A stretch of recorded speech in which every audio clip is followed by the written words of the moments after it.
The Ranger's down. Ranger is down. Our city and our state have experienced a significant loss. It's our big story tonight. The crash of Ranger 56. A DPS helicopter goes down, responding to an active shooter situation. 2 crew members dying and a neighborhood under siege. We just hunkered down. We locked our doors, turned off all our lights. It was an intense few hours. The community and law enforcement across the state coming together to mourn. Please keep our personnel, their families, and all those that have been impacted in your thoughts and prayers. Growing support and a growing investigation into this tragedy. ABC 15 News starts now. A busy night as we follow 2 major stories in Arizona. And we begin with that deadly helicopter crash in Flagstaff after an hours-long active shooter situation. That investigation just now getting underway, police saying it will be lengthy and exhaustive.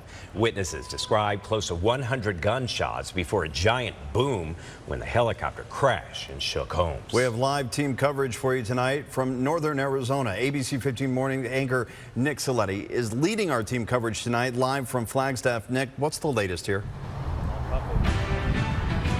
Craig, Javier, the chief of police in Flagstaff, already calling this a long and exhaustive investigation. And it's really just beginning as local, state, and federal officials now come to Flagstaff to try to figure out why exactly that DPS helicopter crashed, killing the pilot and the trooper paramedic on board. We have been here outside DPS headquarters in the high country. I can see behind me this memorial has been growing. We've seen a number of people come every few minutes or so, dropping off flowers, balloons, teddy bears even, to honor these 2 fallen heroes. Let's break down the latest on this investigation right now. This is what we're finding out from Flagstaff and also DPS Colonel Jeffrey Glover, who did a news conference earlier today. They're not releasing the names of these 2 who were killed, but our Sweet James chopper did fly over that scene earlier, showing the wreckage. And also, it was just a short drive away from this community where all of this happened. Now, they were called in as backup for Flagstaff police, who requested that DPS helicopter in an active shooter situation last night. It started as a domestic violence call that quickly escalated. We're told the suspect had a long-range rifle and was shooting at police and other people in this neighborhood. The suspect was injured and eventually taken into custody. He was taken to the hospital. The chief talking about the heroic actions his officers took to de-escalate the situation. And I hope we all have the ability to reflect now on what it means for the men and women in law enforcement in this state and the true costs at times they bear, that we bear as a community in the noblest of professions. Yeah, we cannot overstate that we lost 2 heroes in the line of duty, doing what they are called to do, keep this community safe. Right now, we know this investigation is continuing. I want to bring in ABC 15 senior investigator Melissa Blasius back in our studios in Phoenix right now, because Melissa, I know you've been working your sources to try to figure out more on this investigation and also to learn more about these 2 DPS crew members, these 2 heroes. Exactly, Nick. Now, sadly, both the pilot and the trooper paramedic on board that helicopter died. The NTSB tells us that federal air crash investigators were at the Ranger 56 crash site this afternoon. In the daylight, you can see the obliterated helicopter, which crashed near railroad tracks. The helicopter skids, broken off there. Now, if you look at the flight path, it showed how this DPS helicopter circled the huge Flagstaff police shooting scene. Then at 10:17, you're seeing video of that helicopter falling to the ground, straight down out of the sky. You can hear what happens next on police radio traffic. Ranger going down. Ranger 56 down. 200 Rangers down. You start medical immediately. I have multiple units. Ranger down. Ranger is down. Crashed north of the area near the train tracks. The NSF. We can have medical roll. Fuel still burning off. I can't get up to it yet.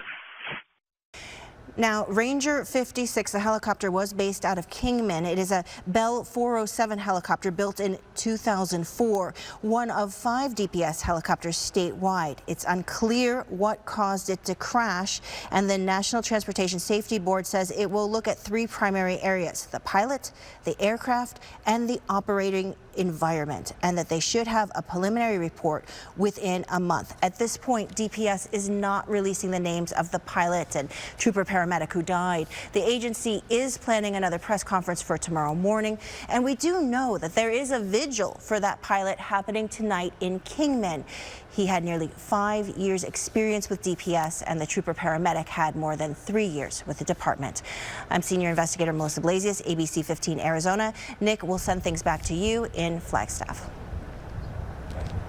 Yeah, Melissa, and just to add to more of the heartache here, DPS was doing what they were called to do to assist Flagstaff police in this active shooter situation. The chief saying earlier that they needed some eyes and ears from above, and that is exactly what DPS did, rising to the occasion to back up their fellow law enforcement agencies, saying earlier that these partnerships are critical to keep people in this community safe. I want to go ahead and lay out the timeline to show you how exactly this tragedy unfolded last night. First, Flagstaff police said at about 8:31, they got a call about that domestic violence situation off of Shelley Drive. And then for about 2 hours, there was gunfire back and forth between the suspect, who had a semi-automatic rifle, and also those Flagstaff police officers and a DPS trooper. We were told that they fired dozens and dozens of rounds. And then at about 10 o'clock, that DPS helicopter crashed right by the Lowell Observatory here in Flagstaff. As Melissa mentioned, both of those crew members sadly were killed. We know at 10:20, the suspect was finally taken into custody. He was also taken to the hospital. Right now, we're working to learn the extent of his injuries, but we are hearing he will face a number of charges when he is released. In the meantime, our team coverage continues tonight with ABC 15's Eleni Dow live from the neighborhood where all of this took place. Eleni, you've been listening to people in this community. We know that they are also sharing in the heartbreak alongside our law enforcement. Yes, Nick, they are, and it was a terrifying night for all of these neighbors who saw all of this happening in all of their yards. Now, some neighbors decided to hide away from all of this, while others wanted to come out and see what was happening. A terrifying sight for neighbors just south of the Lowell Observatory. Officers running and police trucks driving by. A bunch of SWAT cars, police cars, sirens, everything else drove all down the street, so we were just watching it happen. Nico Lindgren was in the area when he saw all of this. There was like 5 or 6 separate rounds of multiple gunshots. Multiple rounds of gunfire echoed throughout the neighborhood. Found out it was close. It sounded close. And from that point, we heard it again. So we ended up like bailing because our room is like right by the street here. So we just moved to across the house. Flagstaff police say they were exchanging gunfire with the suspect for nearly 2 hours. When the Flagstaff police chief was breaking down a little bit about the event and called us a neighborhood under siege, I just thought, yeah, that's what it felt like. That's really what it felt like. At one point, the suspect running from roof to roof. I see a guy on the roof, and then I see a bunch of cops pointing the gun at him, telling him, like, don't move, put your hands up. He listened for like a second or two, and then he didn't listen after. He rolled over and got out of the roof. Later into the night, as a police helicopter came, Lindgren witnessed this. What the? Bruh. The white streak, likely the helicopter that crashed. Big crack happened, and then the helicopter fell to the ground. That helicopter just crashed. Neighbors feeling saddened by the loss of a pilot and DPS trooper and paramedic. Heart goes out to the family. As the sun came up hours after the entire ordeal, neighbors were still processing all that happened. It was an intense few hours. One woman, Cassie Dakin, put this sign up, wanting to show gratitude to the men and women who kept their neighborhood safe. To hear that the helicopter personnel died. First responders, people who protect us do this all the time. And I'm just, what else can we do? You know, so say thanks. 047. Most definitely an emotional nearly 24 hours for these neighbors out here as they're trying to, again, still process all of this. I'll send it back to you, Nick. Yeah, Eleni, you and I were talking earlier. It's amazing that more people weren't hurt in this when you think about the gunfire and also the crash. So I know you will continue to speak to folks in that neighborhood right now who may not be physically injured, but there's trauma from this. There are emotional wounds that they have experienced from this entire ordeal. Eleni, thank you for that perspective. Now, I want to mention there are a number of questions that we are working to answer right now and follow up on. Here at ABC 15, our team coverage is continuing. So the first is we want to know, who is this suspect? Police have not released his identity. We don't know yet what caused this helicopter to crash, but we know the FAA and NTSB are going to be here on the ground to try to figure that out.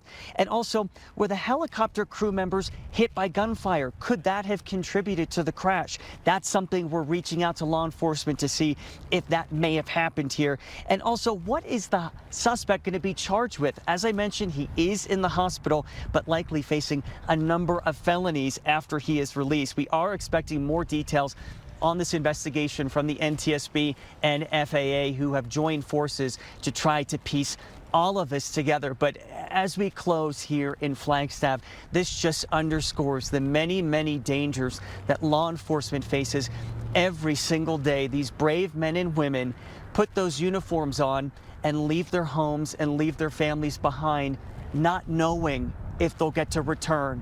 Sadly, that is what has happened to two of those DPS crew members, and it goes without saying, our thoughts and prayers are with their families and loved ones and everyone at DPS.